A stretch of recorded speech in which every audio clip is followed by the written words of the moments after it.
Hello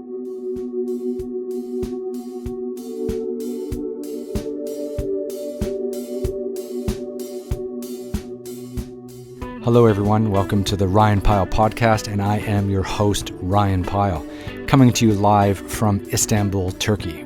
But of course, I'm not live. This is a podcast. This was recorded the day before this, and now it's being released to the world, and that's just how it all works. But look, we're in difficult times. I'm here in lockdown in Istanbul, Turkey, for my quarantine, and I thought I'd make a podcast.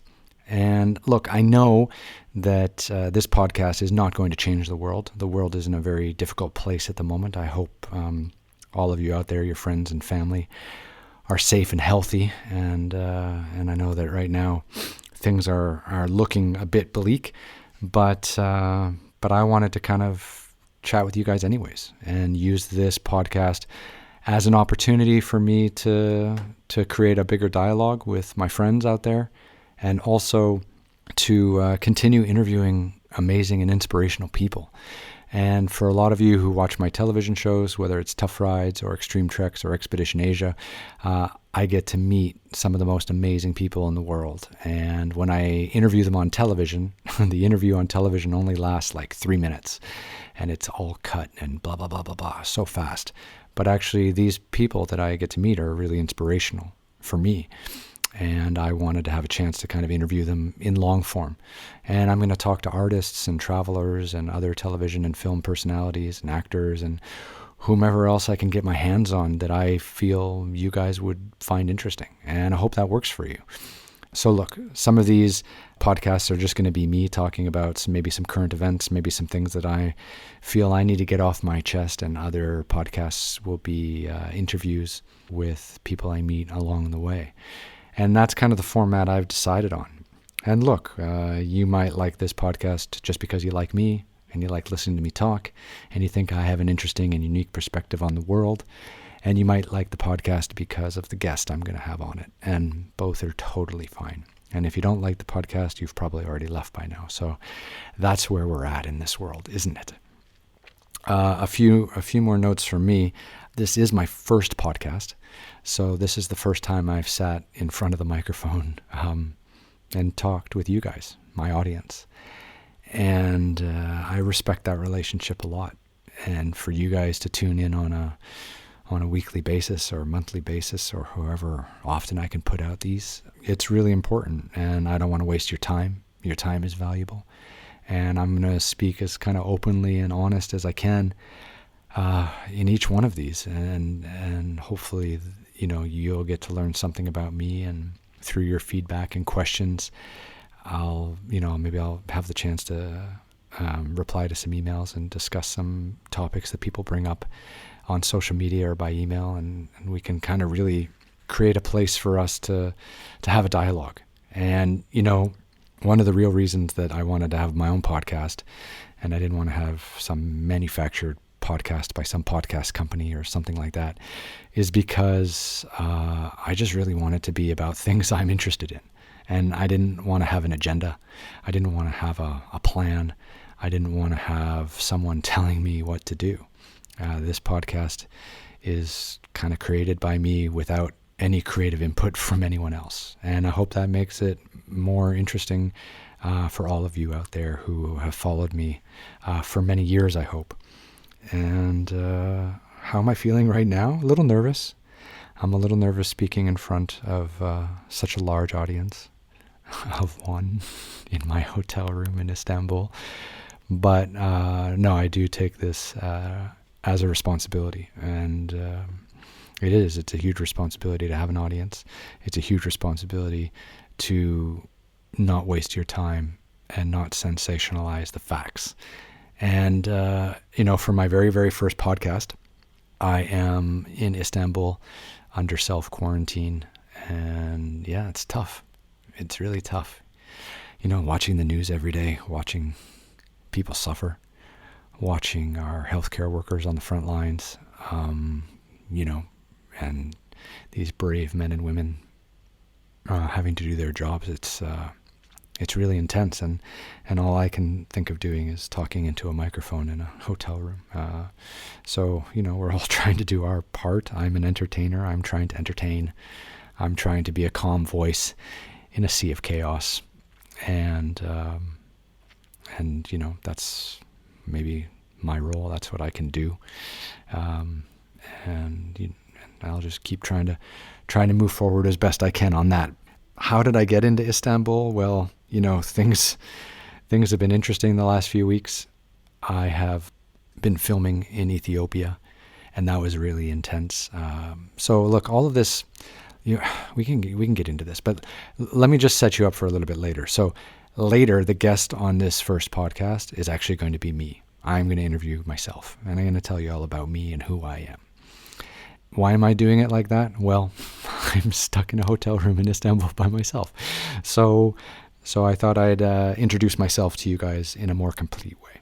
And then future podcasts will be a mix of me talking about current events and things going on in my life, and interviews of people I meet through my travels.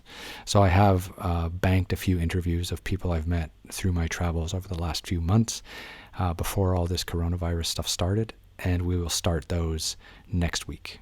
But for today, it's just me. So if you're still around and you haven't turned off yet, or you haven't gone to some better podcast, let me tell you how I got to Istanbul. So look, when all of this started getting somewhat serious in January, it looked like it was just going to be a China, Hong Kong, South Korea problem.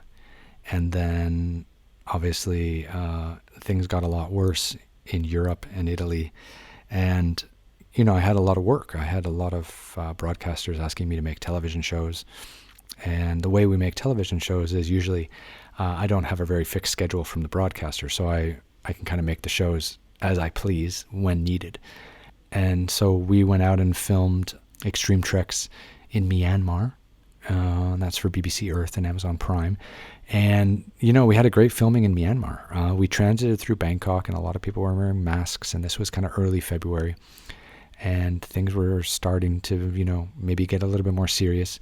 But then we disappeared up into the mountains in Myanmar for a couple weeks. And it was amazing. And it was peaceful and quiet, and the people up there were really beautiful and lovely. And we were kind of off grid and offline, and things were nice and relaxing. And then we got back online, and we realized, wow, this is getting more serious, the virus, and it spread, and that Italy was quite infected, and people were really suffering in Italy. And then we, Chad and I, my director of photography, we went back to Dubai because we were set to film next in Saudi Arabia. And then Saudi Arabia closed its borders. And then we're like, wow, well, let's go film somewhere else. Because really, when we're out filming, we're just kind of out in the middle of nowhere in tents, and then walking each day through the mountains. Very limited contact with people. So in some kind of very naive way, I kind of felt like maybe doing extreme treks is a great way to self-isolate and social distance, and kind of be off the grid for 10 days or 2 weeks, and really just kind of leave the news cycle behind, which was really starting to drive me crazy. And that's what I did. So Chad and I went out to Ethiopia. We went up to the Simien Mountains in Ethiopia and started filming. And we had a wonderful few days. And then I remember one day we didn't have a mobile signal in the morning. And we climbed up to this high pass. It was like 4,200 meters above sea level. It was like 13,000 feet maybe. And our guide was like, okay, you guys can check your phones here. We have a signal here. And we popped open our phones, and then in came a rush of messages. Hey, USA is closed. Europe is closed. The United Arab Emirates, where I live in Dubai, is closed. And I was just thinking to myself, wow, is this the real news? Is this fake news? Is this really fucking happening? Is our world over? And I didn't know. It was just scary. Because when we went out to Ethiopia, basically the world was open. And there were very few cases outside of China. And I still felt like traveling was maybe a bit of a risk, but not a huge risk. And And so we were in Ethiopia and got all these messages. And, for the United States to be quote unquote closed, or for Europe to have closed its borders, and for even my home in Dubai to have closed its borders to residents. Yeah, it was very scary. Didn't know what to do. So Chad and I decided there on the spot, on the top of that mountain, to hustle back to the road as quickly as possible. We had passed a road a few hours earlier, and get a car to pick us up and take us from the Simien Mountains, which is near Gondar in northern Ethiopia, along the border with South Sudan, back to Addis Ababa, which is the capital of Ethiopia. And during that time, we were both just on our phones the whole time. Like, where are we going to go? Like, Chad splits his time between Dubai and Bali, and Dubai and Bali were closed. Indonesia had closed its borders as well. And I live in Dubai, and I couldn't go back to Dubai. So I was debating, like, should I go back to Canada? But then if I go back to Canada, I'm dealing with my business and my clients, and everyone's pretty much in the Middle East or Asia or in Europe, and then I'm awake all the night on the phone chatting with people. So I decided maybe I should come out to Istanbul, where I have some friends, and I can settle into a hotel and just relax. And Chad ended up going back to Canada, back to where his family is in New Brunswick. So that's how I'm coming to you on my first podcast from Istanbul, because it's just a crazy circumstance of events. And we're in a difficult time, and we're in a difficult place, and there's so much news spinning around, and there's so many people with opinions and stuff like that. I just thought we could create a dialogue here on this podcast, and you guys can email me messages, and I can reply to them here, and I'll interview as many people as I can. And one thing I want you to know is when we do these interviews on the Ryan Pyle podcast, we're going to try to do as many of them as possible face-to-face, because I feel the face-to-face experience for interviewing is the only way to really do this. And I want to respect you guys and give you the highest quality conversations that we can have. So that's me. That's the Ryan Pyle podcast. And this is episode 1, where I interview myself in a lonely Istanbul hotel room. But don't feel too bad for me. I'm doing okay. And stay tuned for me interviewing myself, and we'll see how that goes.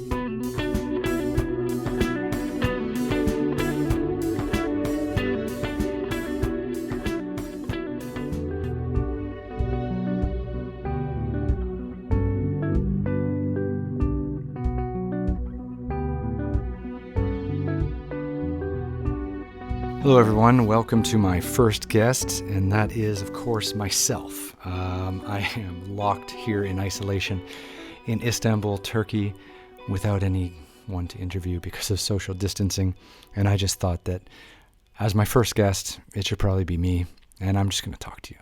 I'm going to open up. I'm going to tell you a little bit about who I am, what I've been doing for the last couple years of my life, and hopefully you guys will respect that, and we'll see how it goes from there. So look, a lot of you don't know, but I was born in a place called Oakville in Ontario, Canada, and Oakville is a small suburb just outside of Toronto, and I grew up there, and I had a pretty awesome life. Dad was a banker, mom was a travel agent, and life was good. Grew up in a nice home.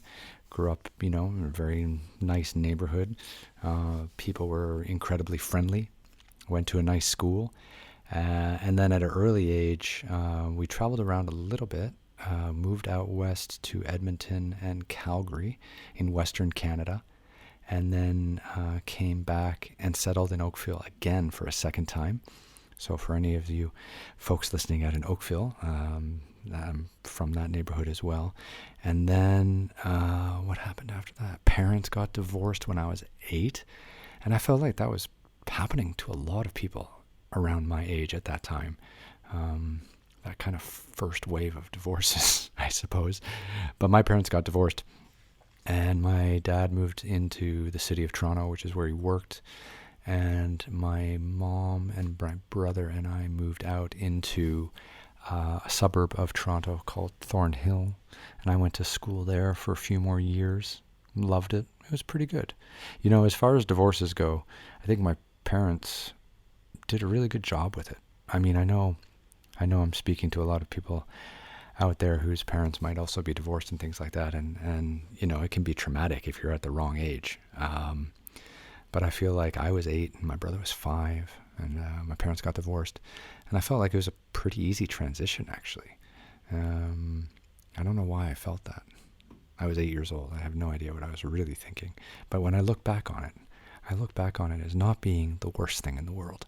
And, I had 2 dogs. I had 2 golden retrievers. I also had a cat, 2 cats. My brother had a cat and I had a cat. And at one stage we had rabbits. I can't remember the full story about the rabbits. We didn't have them long, though, because they kept biting us. But loved pets from an early age and loved sports. So my mom was a travel agent, and eventually then she worked in the school board.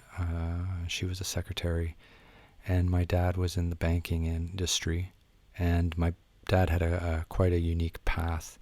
He went to the University of Toronto. He represented Canada in the 1972 Olympics in water polo, and then he did a Stanford MBA, and then went into the banking world. And yeah, I guess from a young age, my father tried to get me into sports quite a bit. So in the early days, I guess I was playing soccer. I was playing baseball. I finally picked up a basketball at one stage around maybe 6 or 7 or 8. And my dad was a water polo player, so he tried to get me into swimming from an early age. Actually, if you ask my dad today if I had a good, front crawl, he would still tell you that I probably could have been a better swimmer than I could have been a basketball player. I don't know. I don't know what that means, but that's his take on the world of me. But anyways, as my parents were getting divorced and things like that, I became very focused on sports and loved it. And I had 2 very, very supportive parents who were, keen to help me develop my sporting career, which was a dream. My mom was a single mom with 2 kids, running around to driving us to our practices and our games, and geez, like the sacrifice that she made to keep us moving between all the sports. My brother was a big soccer player and baseball player for a while, and then he got into basketball a little bit later than I did. But yeah, it was intense, because he was very sporty and I was very sporty, and this is the North American life. When you're in sports, is your parents just end up driving you all over the place, and I very much grew up in that world, and I'm very thankful to my parents for putting up with that and for supporting it so much, because a lot of parents just say, forget it, it's too expensive or it's too difficult or what have you. But I had 2 parents that really embraced it and wanted us to push forward, and it really helped out. When I was in high school, actually as I was moving to high school, leaving elementary school, I really wanted to live in the city of Toronto, and I really wanted to play basketball in the city of Toronto. And I really was kind of drawn by the energy of the city. And that meant living with my mom to transitioning to moving in with my dad. And that was kind of a gentle transition that happened. And what can I say? Living in the city was awesome. And I think ever since that moment, I've kind of been drawn to big cities. And Toronto is by no means a big city. I mean, it's the biggest city in Canada, but let's be real. I mean, I've traveled far and wide and had the chance to visit lots of cities along the way, and Toronto is a small blip on the global urban environments for sure. But the energy of Toronto, the multicultural elements of Toronto were really wonderful, and I ended up going to a high school called Lawrence Park Collegiate, and Lawrence Park Collegiate was really nice. Back in the day, in Ontario, which is the province I grew up in Canada, you had to do 5 years of high school. And I have no idea why, but that's what I did, which was great because it gave me an extra year of high school sports before I had to go to university to play basketball. And I loved my high school life. High school was where I really kind of got into sports in a much more meaningful way, and a lot that had to do with some coaches I had. So coaches always play such a huge role in a young athlete's life. And when I was at Lawrence Park Collegiate, I had one coach specifically Mr. Arsenal, and he was a great coach and really taught me how to play basketball at a high level. And, if it wasn't for him, I don't think I would have had the career I had in high school or the career I had in university, because I also had the privilege of playing basketball at the University of Toronto, for the University of Toronto, which was amazing. And I really felt like that all started in grade 9 when I showed up at Lawrence Park Collegiate, skinny, with big feet and very uncoordinated. And somehow Jacques Arsenault, my basketball coach, transformed me into some kind of young athlete, and really got me thinking about how to play the game, which I very much appreciate. And a lot of you might not know, I also played rugby in high school, and I love that. So I had this history coach, and his name was Cecil Moody. He's since passed on, which was very sad news, but he was amazing. He was my history teacher, and he was also an Irishman, and a little crazy maybe, but pretty much, just the most awesome man, the most awesome guy you could have as a teacher. And he was also a rugby player and a rugby coach, and he was basically always just grabbing athletes from other sports and teaching us how to play rugby. So there were a lot of very, very good rugby players at our school, and I was not one of them. But coming from basketball, I could throw and I could catch and I could run, and that was about it. And my tackling was rubbish, but he kind of taught me enough so that I could play rugby. So I also played rugby through high school and really fell in love with that. And that was just magical. And friends in high school, was I popular? Was I a geek? Was I an academic? Was I a jock? I don't know. I was definitely a sporty guy, but I like to think I had friends across the board. I didn't really have any musician friends. I wasn't part of the art scene. I wasn't someone who was doing plays at a young age. I never learned how to play the piano or play the guitar or anything like that. I was pretty much just playing sports. Like some years I played on like 2 basketball teams. I played on a JV team called the JCC, and I had a great coach there actually too, if we're going to give shout outs to coaches today. I had a great coach there called Ted Badner, and he was one of those people that come through your life and really help you see the world in a good way, and develop you and teach you not only basketball skills but life skills. And if it wasn't for Jacques Arsenault, who was my coach at Lawrence Park, and Cecil Moody, who was my rugby coach, and people like Ted Badner, who is my JCC basketball coach, I wouldn't have had the chance to play in university or kind of be the person I am today, I suppose. So when people ask me like, hey, how did you get into television? I don't really have a good answer for them. I didn't study television. I wasn't interested in the arts, really. I was just an athlete. I just lived and breathed sports from the youngest possible age.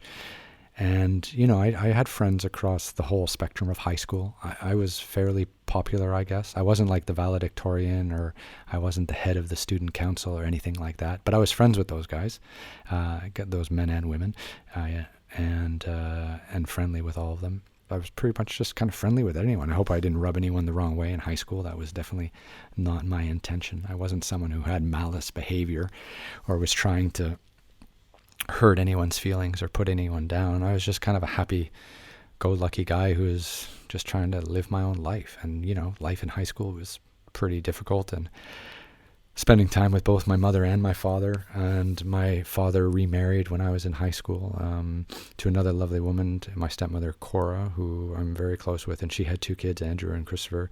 And so we were now kind of like 4 brothers. My brother Colin, I guess my original brother, my blood brother, and then my 2 stepbrothers, Andrew and Chris, who we're still close with and, still try to stay in touch with, and we're all over the world now. And yeah, and high school I guess high school probably would have been a lot more complicated if I hadn't played sports. I really feel like sports simplified my high school experience. I don't know if that makes sense to you guys. Like, I think when you're worried about who your friends are, and when you're worried about where to sit in class and who to hang out with after school and all this kind of stuff, I feel like high school can be a real challenge.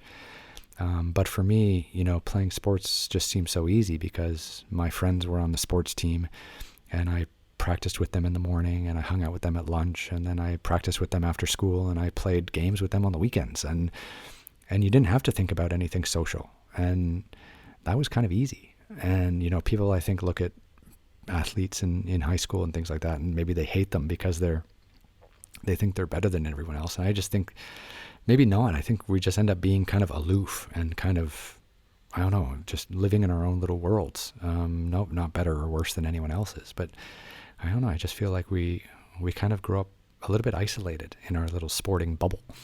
And I hope, people don't take that the wrong way. But make no mistake about it, sports definitely played a huge role in my life from a very early age. And I don't know if that had to do with maybe some instability at home, or maybe my parents' divorce, or what have you. But I just loved it. And I mean, obviously it came from my father's kind of experience as an Olympian. And, he was always saying that sports is important for you, as a complete development tool, not just as an athlete and physical training, but also mental training and discipline and being on time and learning how to work as a team and all these other things that you learn as a side component of what sports actually is. And he was always very adamant that would serve us well after our sporting careers and after, the bodies had deteriorated and you could no longer, dunk a basketball, and, what skills were you going to take beyond the basketball court. And my father was always big on that. And I listened as best I could. How are my relationship with my parents? Well, in high school, I had 3 parents. I had my mother, my father, and my stepmother. And I really felt like I had a good relationship with all 3 of them. And I will never interview any of them, so we will never get their side of the story. That's not what this podcast is all about. But I really felt like I didn't really argue with my parents very much at all. They really respected me. I got good grades. I was the captain of the basketball team. They just kind of left me alone and let me do what I was doing. And I just went out and did it. And, they offered guidance when I'd asked for it. If they could see I was a little in trouble, they might sit down and ask me if everything was okay. But really, they weren't domineering. They weren't manipulative. They weren't, self-absorbed or anything like that. I just feel like maybe I got lucky, or maybe I just coasted through and didn't, have any of those problems. But I really look back at my high school life and relationship with my family being pretty warm and fuzzy. And I don't know. I think part of that was just because I was so busy playing basketball. For a few years in high school, I was playing on 2 teams. I was practicing every morning and also every night. So I would wake up at like 6 a.m. and I would have one practice from 7 to 8:30 at school. So that was my high school team. And then I'd go to school from 9 till 3 or 9 till 4. And then I would go home and eat, sleep maybe an hour, and then I would go to my second practice on my second team, which was my club team, which is JCC, which was my coach was Ted Badner.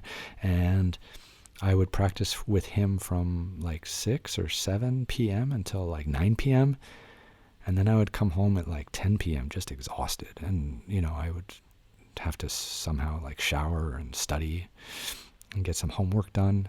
And then, wake up at 6 a.m. the next morning and kind of do it again. So I just felt like I had no energy to argue. And I had no energy to fight with people, and I had no energy to be envious of people, and I had no energy to fight for my own way or any. I was just living in my own little bubble, being a basketball player, and being exhausted all the time. And how did that work out? So when I was playing basketball in high school, I really, really, really wanted to go and play basketball in the United States. That was like a dream of mine from the age of like 15. I was like, I wanted to go and get a scholarship and play in the United States, and then I wanted to play in the NBA. That was like my dream for many years. And of course, you have to remember, this is like late 80s, early 90s. This is the era of Michael Jordan and the Chicago Bulls, and Isaiah Thomas and the Detroit Pistons, and John Stockton and Karl Malone and the Utah Jazz. And this is a little bit before like Shaq and Kobe and the Lakers. So this was my era. Bird and McHale and Parrish of the Celtics. And I kind of grew up wanting to play in the NBA, and I had my heroes, and they were amazing. And so when I was in high school, I really tried to get a scholarship to play in the U.S. And I remember making tapes and like making biographies and profiles and sending out like mailers to college coaches. And I even went to one training camp in Cleveland, Ohio, called like 5 Star, which is like a big recruitment camp. And I don't know if it's still on anymore, but I went down there for like a week, and they put you in teams and you play with other like superstars, high school superstars, and you're all trying to fight and get scholarships. And I even went to like a few of those training camps to try to get some interest from the college coaches. And I never did. Like, I got a few small offers from some very, very small schools, but at the end of the day, I decided to stay and go to the University of Toronto. And because I was living in Toronto, it was an easy choice, and it was close to home. And so that was kind of how I ended up at the University of Toronto. And when I was at the University of Toronto, it was just kind of an extension of my life in high school. I was just playing sports all the time and exhausted all the time. And I was very fortunate. I had a good coach in high school. His name was Ken Olinick, and our assistant coach, Mike Dodig, and the captain of the basketball team when I was at the University of Toronto was Sherwin Ben.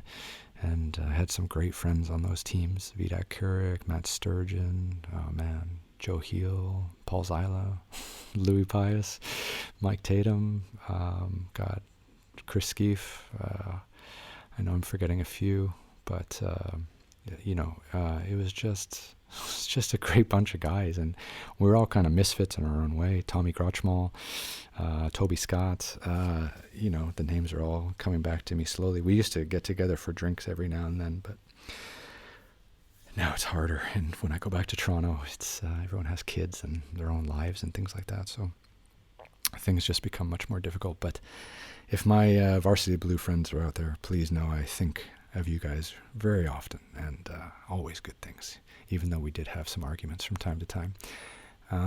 So university life was great. I had some good roommates: Bart Harvey, Tannen Schmidt. I had some good days and bad. I studied international politics with a focus on China and Asia, which is a little bit about why I ended up coming out to China. So, look, I mean, when I was in university, when I didn't get the basketball scholarship to the U.S., I pretty much realized like it was going to be a tough leap to make it to the NBA. So maybe I thought, okay, I could play for the Canadian national team. Maybe that could be like a new goal. But my university career wasn't that great.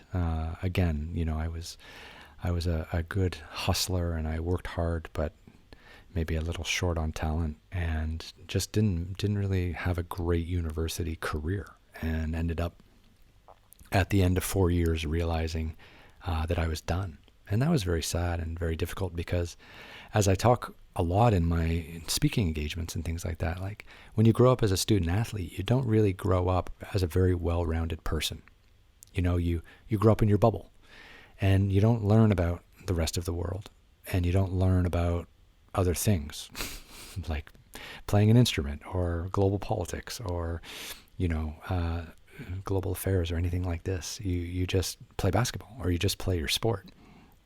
So when I had finished working as a student athlete, when I was done playing my basketball career, and I kind of quote unquote retired, I was devastated. I was depressed. I was lost, because from the age of 8 to the age of 22, I had only lived and breathed basketball. And now that career was over, and I didn't want to play in some weekend league with a bunch of bankers and stuff like that. Like, come on, even though those weekend leagues are full of former college basketball players and things like that, I just didn't want to do that. And it wasn't because I was better than any of them. To be honest, they were all pretty much better than me. I just, I thought that when I was done playing basketball, that I'd be done and I could walk away from it. And that's what I did. And it was incredibly hard. It's like walking away from a family member, I guess. A family member you love and not a family member you hate. I suppose that's pretty easy. But I just remember knowing that I was done. And when I was done, I was really depressed because I didn't know anything. I didn't know how to live without being a basketball player. I didn't know how to wake up in the morning and not go to practice. I didn't know how to sit around at night and not be tired from practice. I didn't know what to do with all my free time. I didn't know what to do with all my energy. So when I was at university, I was studying international politics. I was studying a lot about China and a lot about Asia. And I kind of got interested in China. And one of the funny things that happened is in my second year of university, I had to get my Fridays off. Like when you're a student athlete, you play on Fridays, you play on Saturdays. So you really have to get your Friday classes off if you can. And I remember that in order to take like my Fridays off, I needed to take a class on like Thursday at 2 p.m. And the only class that was available like Thursday 2 p.m., which was the only slot in my schedule, was an introduction to modern China. And this was my second year of university. And I remember taking that class and just falling in love with it. And I was just blown away. Like, I remember sitting there second year university going like, what is China? Like, wow. And obviously there were Chinese people at the university. I'd eaten Chinese food before. I'd seen and read about China in high school. I had seen things about China on the news. I wasn't like being introduced to China, but I was kind of also being introduced to China. And I had to read all these books, a lot of Jonathan Spence books, and I became kind of like a Chinophile. And I loved it. And I just found China endlessly interesting and full of conundrums and strangeness and beauty and wonder and chaos. And it just had everything. I just found it so interesting. So in my third year of university, I studied a little more. In my fourth year of university, I studied a little more.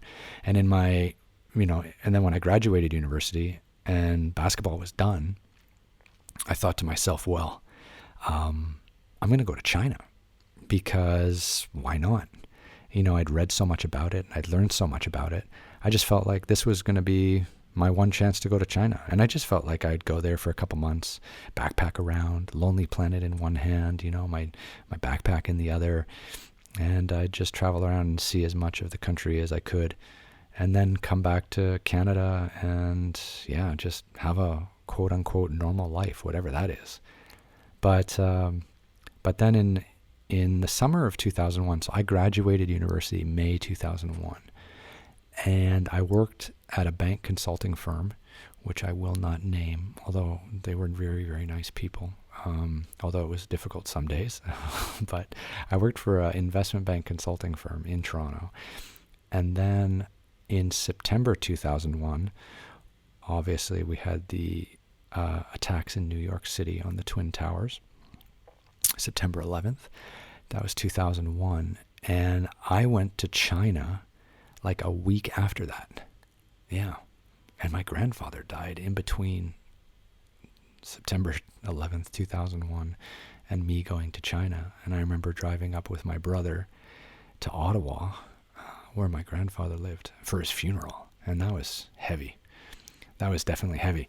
So I graduated university. I worked for the investment bank consulting firm. Basketball was done, and I had bought a round trip ticket to China, and I was going to go travel around China by myself for 3 months. And literally 10 days before the trip, 9/11 happened. My grandfather died, and then I got on a plane and went to China. And what happened in China? Geez, I don't know, man. I try to come up with this a lot. Like I try to really explain this, and I can't. Like, I don't know. You know how you have 5 senses? Like you see things, you hear things, you touch things, you taste things. The 5 senses. Like I think I left one out there. Anyways, there's 5 of them. Somehow when you're in China, all of them are running on overload all the time. I just felt like it was a sensory overload. And everything I saw was interesting. Everything I tasted was interesting. Everything I touched was interesting. Everything I learned was interesting. I just felt like China offered me a chance to be uncomfortable for the very first time. And this discomfort that I was feeling, I loved it. People didn't speak English. I didn't speak Chinese. I loved it. How was I going to communicate with these people? I had a phrase book. I was trying to write characters. I was trying to speak in broken Chinese. Everything was impossible, but I loved it. You know, when you play basketball and you're not very athletically gifted, and I wasn't, you learn how to problem solve. How can I stop this person who's much more athletically gifted than me? Maybe I can predict some of his movements. Maybe I can predict where the pass will come from. You become like a problem solver. And I feel like I took some of these skills about problem solving, I took them to China with me, and I was just trying to learn how to problem solve. And how am I going to eat today? How am I going to order food? How am I going to order this train ticket? And I was constantly just figuring out how to travel around in China by myself without speaking Chinese. And I can't tell you how much I loved it. And I was alone, and I was free, and I was struggling, but I was loving it, and I was figuring out how to do things, and I was building up confidence, and it was everything I needed at the exact right time in my life.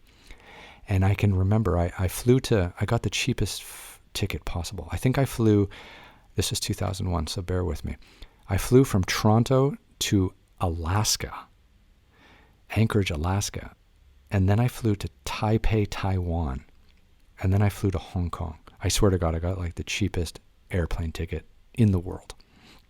And I started my journey around China and Taiwan. So right after 9/11 happened, grandfather passed away, I flew to Hong Kong. And I went from Hong Kong, and then I crossed the border into Shenzhen, and I went to Guangzhou, and then I went up to Wuhan, which is now famous for other reasons, the coronavirus outbreak center of it all. But at that time, it was just a huge megacity, and it was really nice. And from Wuhan, I followed the Yangtze River west, and I went to the Three Gorges Dam. And then I followed the Yangtze River east, and I went out to Nanjing, Shanghai. And then I went up to Taishan, and climbed the Taishan mountain. And then I went to Beijing. And when I was in Beijing, it was amazing because my stepmother, Cora, her brother is a corporate lawyer, and he lives in London, England, or he used to live in London, England.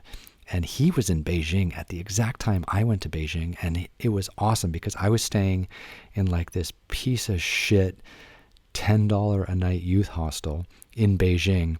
And I remember he took me out with his lawyer buddies for Peking duck, and there were drinks, and there were all kinds of fun. And he and I got along because he had been traveling to China for work quite often. And I got along with all his buddies, and I was telling them where I was going and what I was doing and how I was heading west. I almost forgot that he was there. Amazing. But yeah, he was there. And he took me out for a beautiful dinner, introduced me to all his lawyer friends, bought us a whole bunch of drinks. And then I remember, and Wolf, if you're listening to this, I don't know if you really remember, but at the end of the night, you just looked at me and he goes, "Where are you heading next?" And I go, "I'm going out to Xinjiang, to the border of China and Pakistan." And he just shook his head. He said, "Good luck." And he just reached into his pocket and he grabbed all the Chinese money he had in his pocket, which was like a few thousand RMB, which was like a few $100s. And he just put it in my hand and said, "Be careful out there." And I just remember how amazing that was. And I hadn't thought of that until just now. Yeah, see? This is also very therapeutic for me, I suppose. But yeah, so Beijing was great. Spent some time with the uncle, got some petty cash, and headed out west. So from Beijing, I went west all the way to the border of China and Pakistan. So I went to Xi'an, which is where the famous terracotta warriors are. And then I went to Lanzhou and had some famous Lanzhou spicy noodles. And then from there, I went out to Dunhuang, which is where the famous sand dunes are, the singing sand dunes of Dunhuang. And they have some famous Buddhist caves there with Buddhist artifacts. And then from there, I went to Turfan, which is where they have beautiful grapes and wine growing. And then I went to Urumqi, which is the capital of Xinjiang. And then from the capital of Xinjiang, I went out to Kashgar, which is kind of like the capital of that western part of China. And then from there, I went to the border of China and Pakistan on the Karakoram Highway, which is, and the border is 5,500 meters above sea level, which is like 17,000 feet, 16,000 feet. And it's the highest border crossing in the world. And then I went back to Kashgar, and And, for those of you who might not know, Kashgar is this amazing kind of Silk Road city, and it's famous for novels and books, and it's always been written as kind of this hub of transport between East and West, and between Europe and the Middle East and Asia, East Asia, and I fell in love with Xinjiang in that very, very singular moment. And I remember being in Kashgar, being like, I want to come back here a lot. And what happened to me was, I didn't really realize, but that moment in 2001 when I was in Kashgar, I basically realized that I loved this province of Xinjiang. And when I was a photographer based in China, I was going back to Xinjiang all the time, shooting in black and white, making my books. And I loved it, and kind of really understood the region a lot better. And of course, now people listening to this podcast will probably think, oh, Xinjiang, yeah, that's that place in China where all those people are in detention centers. And sadly, yes, it is now a place where that is happening. And yeah, I don't know what to say about that. I haven't been to Xinjiang in many, many years. And I have no idea what's going on there at the moment. But there's tough times everywhere, so I just don't know what to say. But man, that first time in 2001 being out in Kashgar was incredible. And then from Kashgar, I really wanted to take the G219 highway from Kashgar to Mount Kailash, but it was like totally closed down. It's a military highway, and they wouldn't let us pass. So I actually had to go back all the way to Golmud in Shanghai. So I took the train from Kashgar to Urumqi, took the train from Urumqi to Xining, took the train from Xining to Golmud.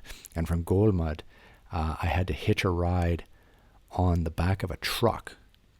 It was an open back truck. It was just me and like 20 Tibetans standing on an open back truck with our bags on the ground, and some kids were on the ground, and the whole thing. And we were like 24 hours or 22 hours from Golmud to Lhasa. And this road is like an average altitude of like 4,000 meters above sea level, or 12 or 13,000 feet. It was freezing on the back of that truck. And I just remember being so cold and so broken by the time I got to Lhasa. But this was a time when there weren't checkpoints in Lhasa, when you could pretty much enter Lhasa freely. You could stay at hotels or guest houses there. And yeah, it was awesome kind of sneaking into Lhasa the way I did in 2001. And I got to Lhasa, and I visited the Potala Palace, which was stunning, and visited some of the monasteries nearby, the Jokan Monastery, which is kind of the beating heart of Tibetan Buddhism. And then I went down to Mount Everest Base Camp. Now, this was a journey. So when I went to Mount Everest Base Camp, they didn't have the road back then. So now they have a road. You can drive from Lhasa to Mount Everest Base Camp in a 4-wheel drive, and be totally comfortable. But back in the day, I had to hitchhike on a truck, and the truck dropped me off at a highway, and at a highway mile marker. And I want to say it was like highway mile marker 277 or something like that, but I just can't remember. But from that mile marker, I walked about 80 kilometers at an average altitude of about 4,500 meters, about 14,000, 15,000 feet to Mount Everest Base Camp before there was a road. And this was in the fall, so it would not have been climbing season, so there was no one there. And I remember it took me 4 days to walk from the highway to Mount Everest Base Camp. And when I got there, there was a military base there, and there were some young guys there taking photos with their guns out. And I remember I took a photo with them with their guns out. And I still have that photo somewhere in my office in Dubai, and I've got to find it and post it. That's a classic Throwback Thursday, wouldn't you say? And then from Mount Everest, I went back to Lhasa, and then I took a bus out to Sichuan, and then I got to Chengdu, and then I visited the giant pandas in Chengdu, which you got to do. And then I went south to Lijiang, Dali, Kunming, and then I went east to Guilin and Yangshuo, which is where the famous Li River is. And then from Yangshuo, I went back to Shenzhen and back to Hong Kong. And that was it. That was my 3-month journey all the way around China. And I tell you, I for all the experiences I had before I went to China, I arrived in China a boy and I left a man. 3 months in China by yourself, not speaking any Chinese, and just struggling every day to do basic things was amazing. And I really believe that, that experience set me up for just loving hardship and loving being uncomfortable and being able to work outside my comfort zone and do all these amazing things that I have the chance to do now, and just find it kind of effortless and truly enjoyable because I love it. I love it. And it all kind of started from that trip. Now, I went home after that 3-month trip. Okay, so I left after 9/11, mid-September. I came back right before Christmas. I think I landed like December 22nd, 2001. And I landed right before Christmas. And I remember the whole time I was on my way home, I was just like, I'm going to live in China. I'm going to move to China. And I did. And I went back for Christmas. And I basically, at Christmas, I just told my whole family that I'm moving to Shanghai. And that was that.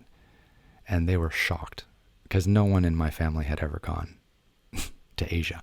No one in my family had ever, no, they had maybe traveled to Asia, but no one had lived there. Living on the other side of the world was not an option, I guess. As a young Canadian at that time, it was very rare that someone in my family would go so far, I suppose. So it was really quite shocking for a lot of people, but I did it. And it was interesting. I kind of packed up a few things and moved out to Hong Kong first, and I was in Hong Kong for a little while and made some very, very, very good friends. Friends that I still have to this day. Friends that let me sleep on their couch, let me sleep in their spare bedroom free of rent. A few of them even fed me from time to time, bought me drinks. I was broke, and without them kind of keeping me in Asia, keeping me fed, keeping me with a drink in hand, I might have had to turn back and go home. But for those of you guys out there from Hong Kong, you know who you are.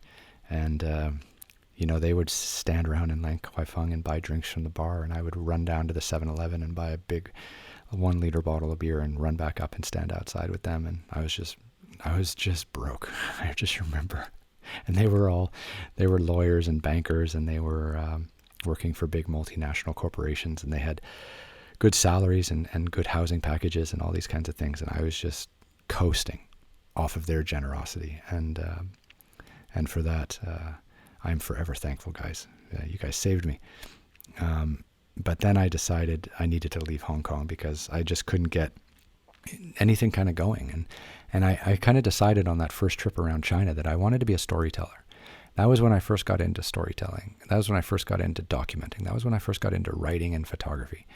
And I had decided on that first trip, that 3-month trip around China, that was kind of the career path I wanted to move forward on. So I moved up to Shanghai after a brief stint in Hong Kong, and I taught English for a little while. I taught English at a place called Web International in Hongqiao. And again, I made some great friends there who I'm still really good friends with today. And my best buddy from there is Ted Hurley, and we're still in touch quite often. And we were both living in Shanghai up until about a year ago. And my other buddy, Jeremy, who I still stay in touch with, we were all teachers there. And I only taught there for a few months before I started working pretty regularly for local English language magazines. So I knew I wanted to be like a journalist or a documentary photographer or writer. I just wanted to travel and tell stories and meet people. And that was going to be my thing. That was my passion. And what I did was I started working for a lot of local newspapers and magazines like That Shanghai or Time Out Shanghai, or what was the other one called? It was That Shanghai and That's Beijing, yes, and I don't know, there might have been in the Shanghai Daily, the English language magazine. So they would hire us to write, travel stories and things like that. So I did that, and that was great. And I did that for a while, and that actually got me out of teaching English. And then from there, from working for the local magazines in Shanghai and Beijing, I started working for regional magazines and regional newspapers. So I started working for the South China Morning Post, which is the English language newspaper in Hong Kong.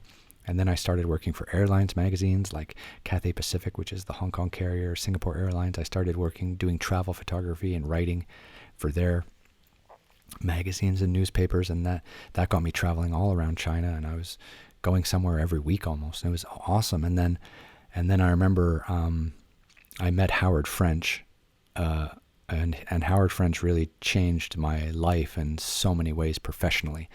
And for those of you who don't know Howard French, he started his career at the New York Times in Africa, and then was in Japan and covered Japan and Korea, and then eventually became the bureau chief of Shanghai. And I met him during his stint in Shanghai, and we became very good friends. And we're still friends to this day. At least I think I'm friends with him, although he's very busy. I don't know. No, I'm just joking, Howard. I love you, buddy. But and now he's a professor, a tenured professor at the journalism school at the University of Columbia, and he is also a prolific book writer. I think in the last 5 years he's written 4 books, and he's working on another one right now. And he's incredible. And for me to meet Howard at such a young age, and wanting to be a journalist and a photographer and working for the New York Times was really a dream come true, because I didn't go to journalism school, I didn't go to art school, and what I learned from him about just professionalism, being objective, storytelling, researching, being in the field in difficult situations and still getting the job done, all these things that kind of people just don't teach you. And I just felt like I got those lessons from Howard. And, when people ask me even today, hey, where'd you go to journalism school? I was like, I went to the Howard French School of Journalism, man. And just because we worked side by side for 5 years or 4 or 5 years in all over China. And I mean like all over China. We were in car crashes together in Anhui province. We got detained a few times. We got roughed up. We did stories about everything. And it was really wonderful. And then David Barbosa also came along and ran the Shanghai bureau, and he and I got into some wonderful adventures in China, and also got detained and arrested and all kinds of other stuff.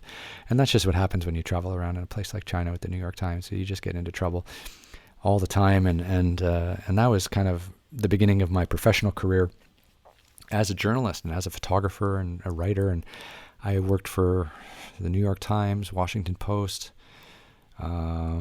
London Times, Observer, Financial Times, Sunday Times Magazine, Time Magazine, Newsweek, Forbes, Fortune, Der Spiegel. I kind of freelanced for all these magazines, and I loved it. I really did love it.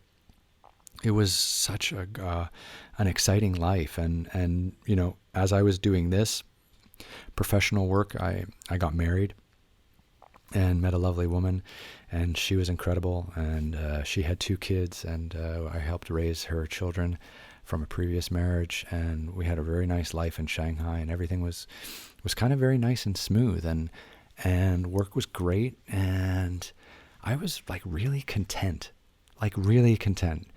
I loved working and seeing my photography in all the world's publications. I loved being ahead of everyone in reporting and getting the story out and getting it right. And I loved the work I was doing in China and the opportunities I had to meet such interesting people, and the fact that I was working for very respected publications, and I had the chance to work with people like Howard French and David Barbosa, and later on Keith Bradshaw in Hong Kong, all with the New York Times. And it was epic, and I was happy. And my personal life was quite good at that time, and I just felt like everything was very easy, and working out just wonderfully. And then the financial crisis happened. So the financial crisis happened. I remember it was September 2008. Lehman Brothers collapses, and what happened when Lehman Brothers collapsed is that obviously there was a huge housing crisis.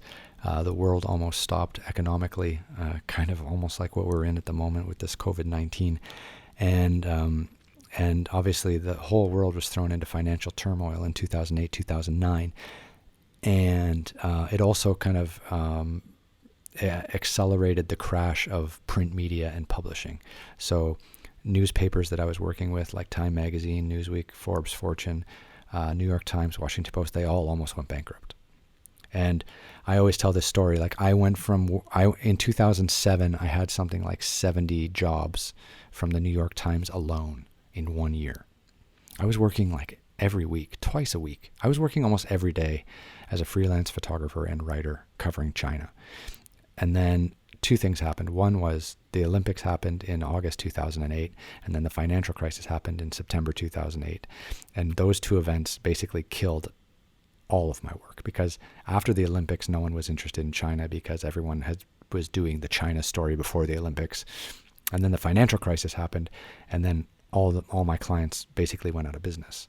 Like the New York Times laid off their staff. People were taking cuts in pay. They weren't using freelancers anymore. I was a freelancer. So it was a real nightmare. So I went like a year without working. I worked for like 6 years straight of just working every day, to not working at all. And what that did was it really made me think, like, how am I going to survive in this industry? Like, how am I going to continue to be a photographer when all of my clients are done and dusted? And of course, this is before Instagram. This is before Facebook. This is before social media. This is before everything. I think Twitter might have been out, and YouTube might have just been getting started. But this was kind of before all that. So, you couldn't just publish stuff by yourself like people do now and create your own audience the way people do now. Like, you had to have a broadcast partner. You had to have a print media partner in order to get your work out. And that all came to a huge end. And the other thing that came to a huge end is I kind of just got tired of journalism. And this all happened around the same time, late 2008, early 2009. I kind of got tired of the constant negativity of the stories I was working on. I kind of got tired of this cat and mouse game between the Chinese security apparatus and foreign journalists. And it was just all getting kind of exhausting.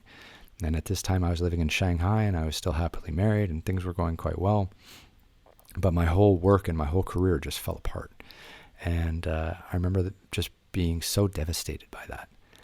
And I'd built up this magical life where I was traveling all the time and meeting new people and sharing these stories with the world. And I was so proud, when Howard or David and I got our story and our picture on the front page of the New York Times. And I had like Newsweek covers and Time magazine covers. And I was just so happy that I could tell people stories and get that information into the Western world. And to do that was like all I wanted to do. And then someone took that away, and then it was over. And I was like shocked. And as a freelancer, there's no social safety net. Like, I was done. And I just remember being so depressed. And then I really decided, like, I needed to move beyond, journalism, and I was going to make television, because at this stage, YouTube was starting to become popular, and you could tell that the future of my storytelling, at least, was going to be in television. So what I decided to do was try to make a television show. Now, I'd mentioned I'd been pretty tired of journalism at this stage, and I'd mentioned that I kind of grown tired of doing these negative stories again and again about China, and I really liked China, and I traveled around quite a bit on my own, and I really wanted to show people my China, the China that I had visited. I'd been all through Xinjiang, I'd been all through Tibet.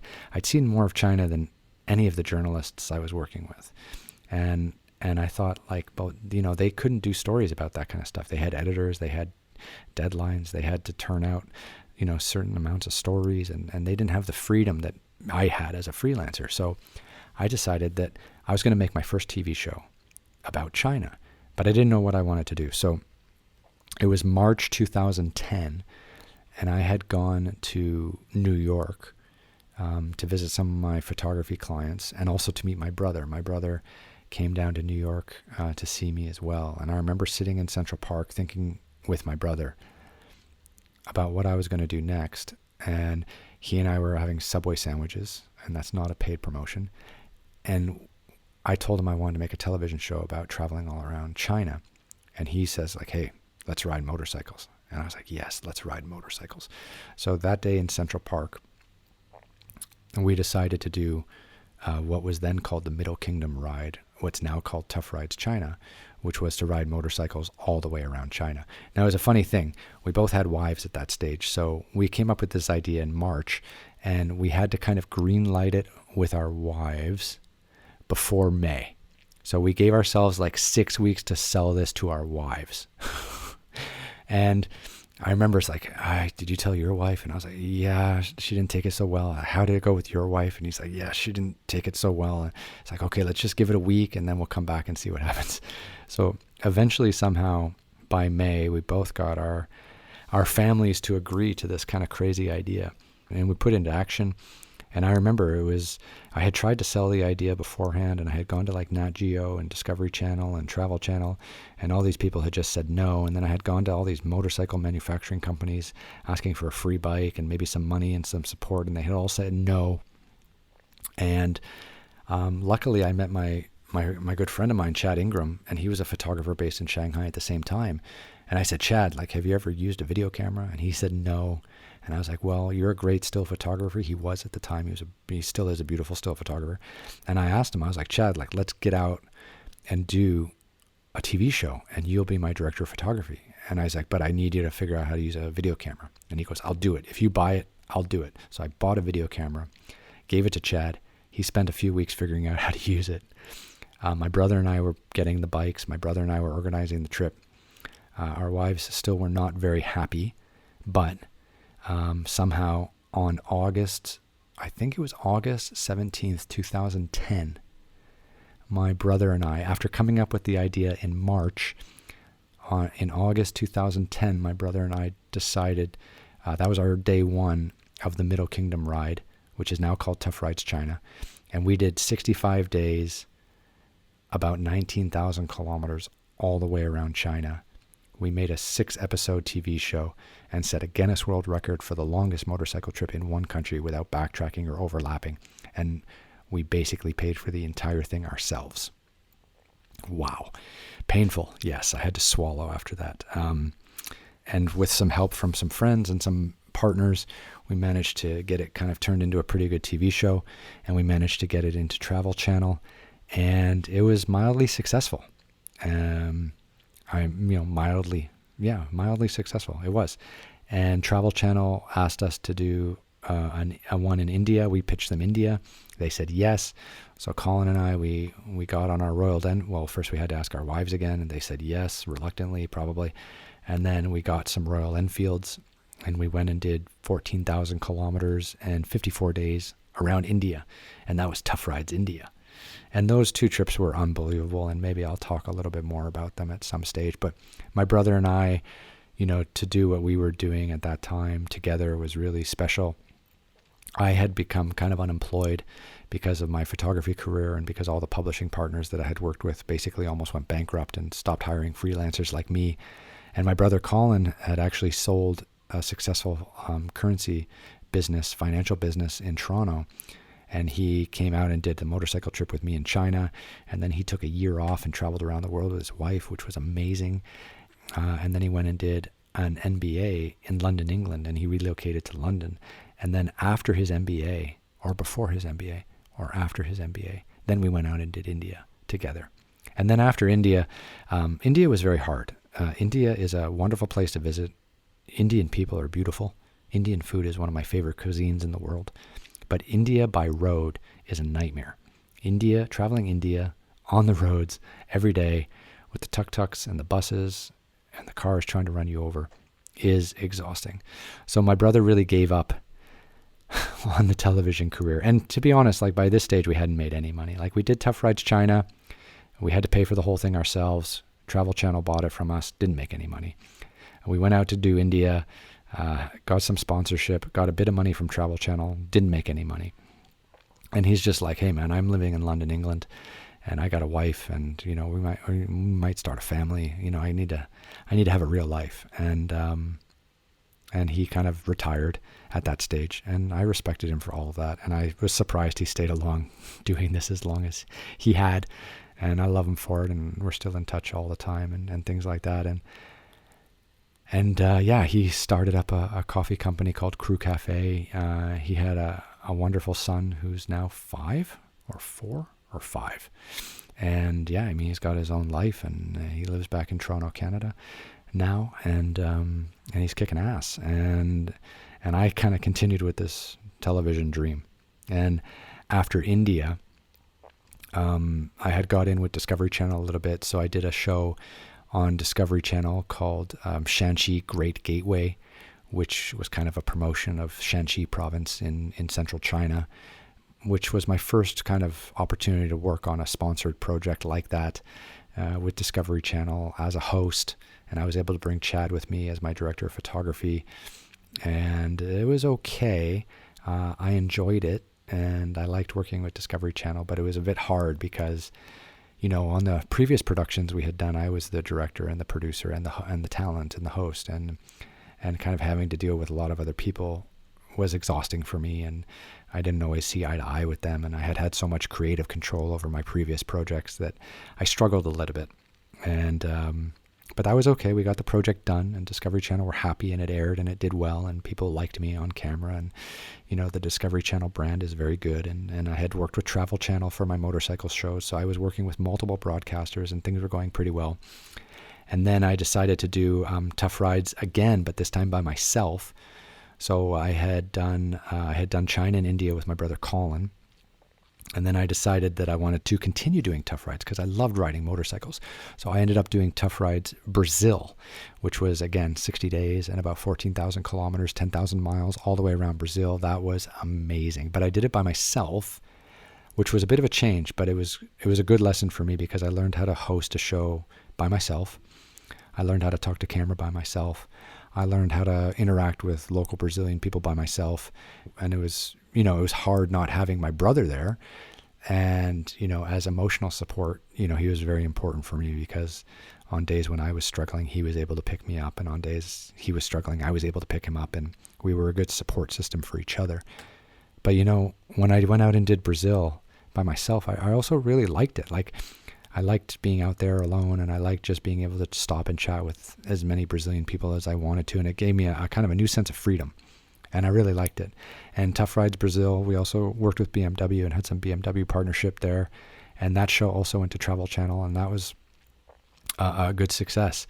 And that was the Tough Rides brand. And that was kind of how I got started making television. And that was and make no mistake about it, people. I mean, you're my people, you're my audience, you're my friends, you're my followers. This was the hardest transition of my life. My wife supported me through much of it. I was down on my luck for much of it. Nothing happened quickly. Everything was expensive. No broadcast partners really stepped up and did much to help out. It was very, very difficult and one of the most challenging times of my life. And it took a toll on my marriage, and it was just hard. But I didn't know what else to do. Like I wanted to continue traveling and to continue telling stories. And my old photography career of covering China and working for the New York Times and stuff was really done. So I really felt like filming and making television was my only way to continue having a career. So after the motorcycle shows, I started up a new series called Extreme Treks, and I managed to sell that to BBC, and that's where we travel all around the world.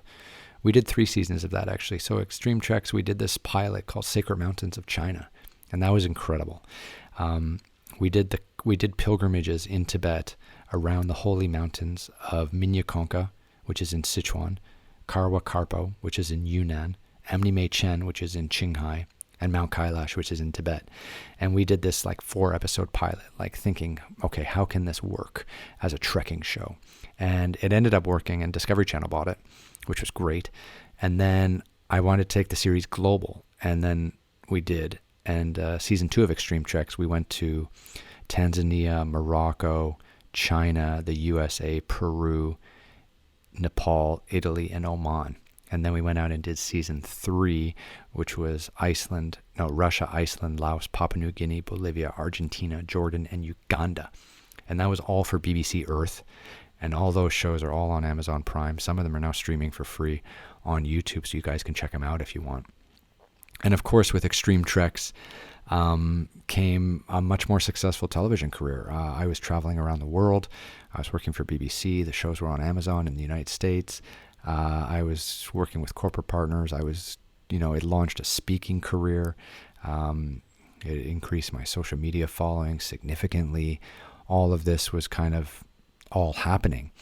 And as you can tell, like when I reamed off all those countries for Extreme Treks, like just listen to them. In 2 years, I filmed in Tanzania, Morocco, China, the USA, Peru, Italy, Nepal, Oman, Russia, Iceland, Laos, Papua New Guinea, Bolivia, Argentina, Jordan, and Uganda. That was all just in 2 years. So while my television career was going quite well, my personal life was falling apart. And I was having lots of issues there, and that eventually led to a parting of ways between my wife and I.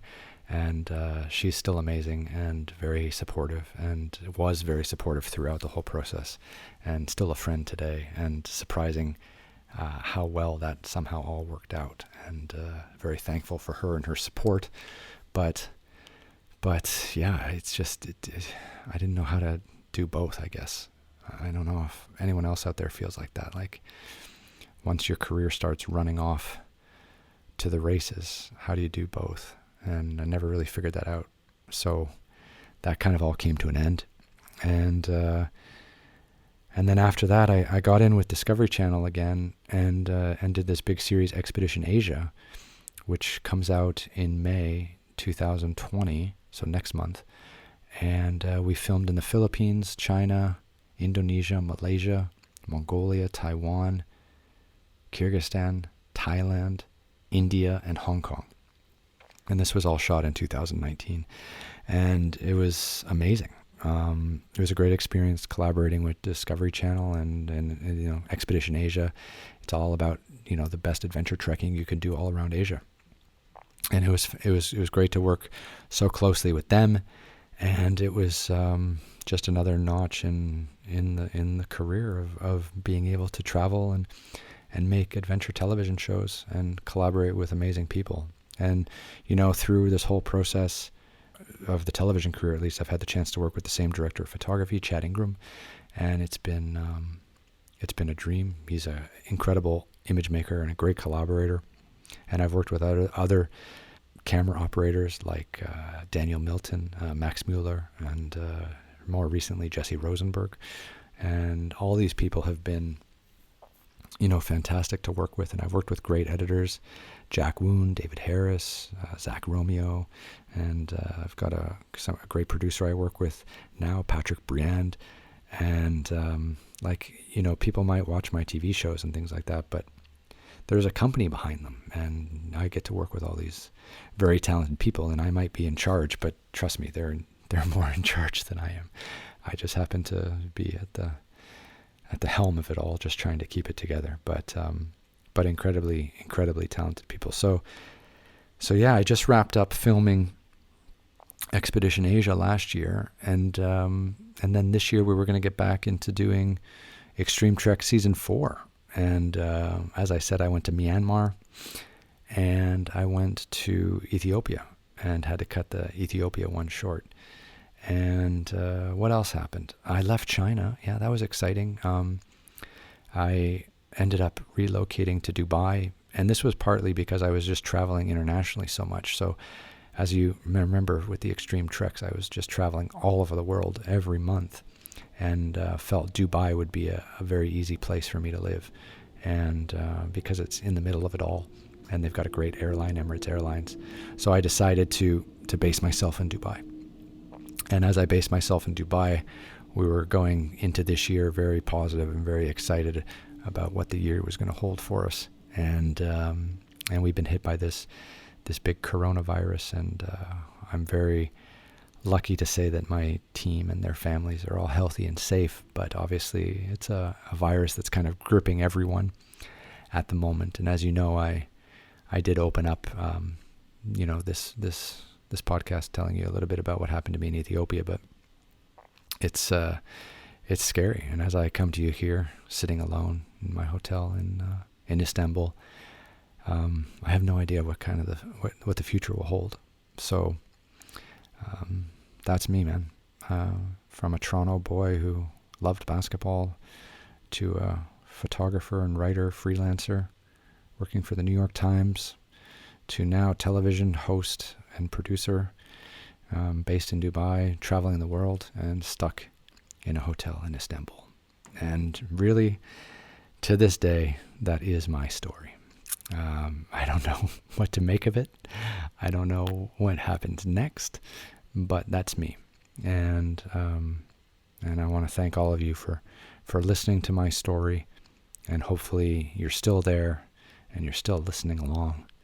And hopefully it's interesting enough for you to want to tune in again next time. So, that's it for the interview part of this. And look, everyone, take care out there. Stay safe, and we'll come back to you soon with another podcast. Thanks. Bye-bye.